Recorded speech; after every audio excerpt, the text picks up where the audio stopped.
7월 31일 화요일, 오늘 10% 이상 급등한 종목과 그 이유에 대해서 알아보겠습니다. 오늘 장은 오후 4시 30분 키움증권 기준으로 코스피 지수는 0.93% 상승한 2632.58포인트로 마감했습니다. 외국인과 기관은 매도로 임한 가운데 개인은 매수로 대응했네요. 한편 코스닥 지수는 2.43% 상승한 935.97포인트로 마감했습니다.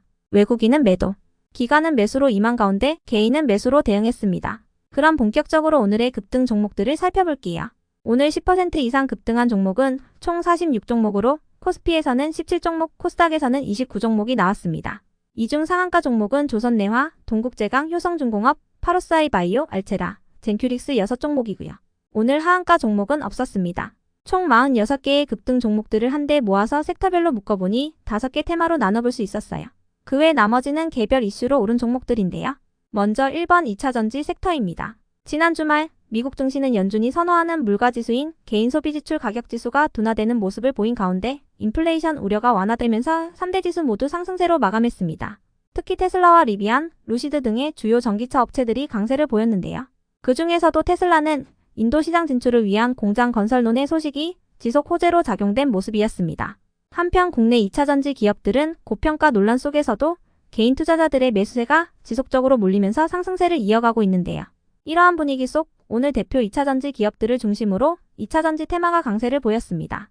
다음은 2번 AI 로봇 섹터입니다. 네이버가 초거대 AI인 하이퍼클로바X를 오는 8월 24일에 공개할 예정이라고 전해졌습니다. 네이버는 하이퍼클로바X의 공개일을 앞두고 다양한 기업들과 AI 파트너십을 맺으며 생태계 확장에 나서고 있다고 하는데요.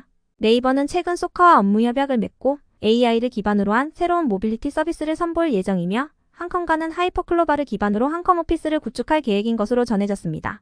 특히 플러그인 형태로 활용 가능한 대화형 에이전트 클로바X와 B2B AI 솔루션인 클로바 스튜디오 등을 중심으로 생태계를 확장할 것이라 분석되고 있는데요. 최근 레인보우 로보틱스와 삼성전자의 첫 공개 협업 소식도 호재로 지속되면서 오늘 AI와 로봇 관련주 일부가 시장에서 부각된 모습이었네요. 다음은 3번 철강 섹터입니다. 키움증권이 보고서를 통해 중국 철강 시장은 중앙정치국 회의 이후 선물 가격과 유통 가격이 계속해서 상승 중이라고 밝혔습니다. 이러한 흐름은 중국의 경기 부양 기대감과 더불어 위안화 강세에 따른 흐름인 것으로 분석했는데요. 해당 소식에 오늘 철강과 비철금속 관련주들이 시장에서 부각되었습니다.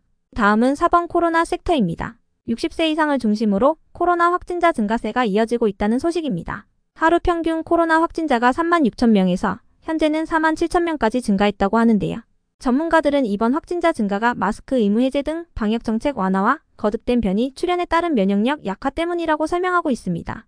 이러한 추세가 계속된다면 확진자는 곧 5만 명대에 진입할 것으로 예상됩니다. 이러한 흐름 속 코로나 자가진단 키트와 마스크의 수요도 각각 30%와 10% 이상씩 증가한 것으로 알려지면서 오늘 일부 바이오 기업들이 시장에서 부각되었습니다.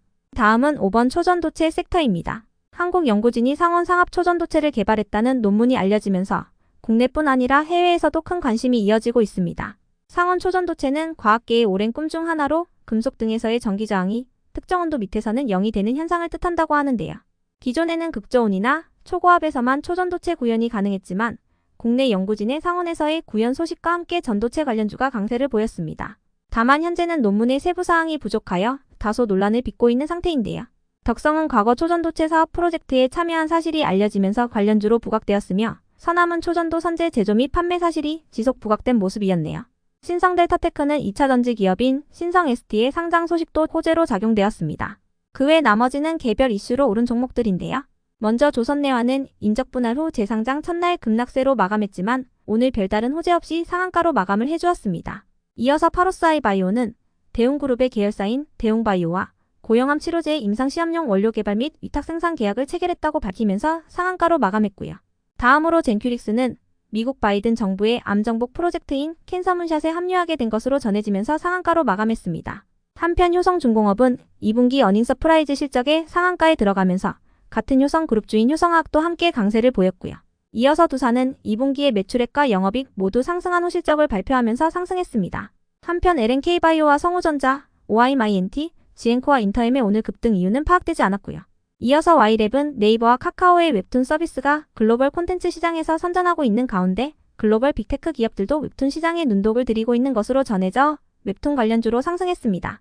다음으로 KT서브마린은 상반기 흑자 전환 소식과 LS그룹에 인수되는 소식이 지속 호재로 작용된 모습이었고요. 이어서 동국그룹주들은 2분기 호 실적을 발표하면서 강세를 이어갔습니다. 다음으로 우원개발은 DLENC와 맺은 공급 계약 금액이 약 810억 원으로 증가했다고 공시하며 상승했고요.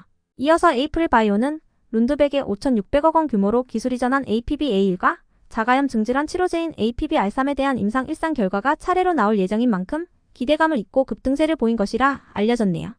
끝으로 YN텍은 NH투자증권에서 YN텍의 매립단가와 물량이 전년 대비 성장하면서 올해 환경사업이 성장세를 보일 것이라고 분석하며 상승했습니다. 여기까지 오늘 10% 이상 급등한 종목들을 알아보았습니다. 내일도 성투하세요.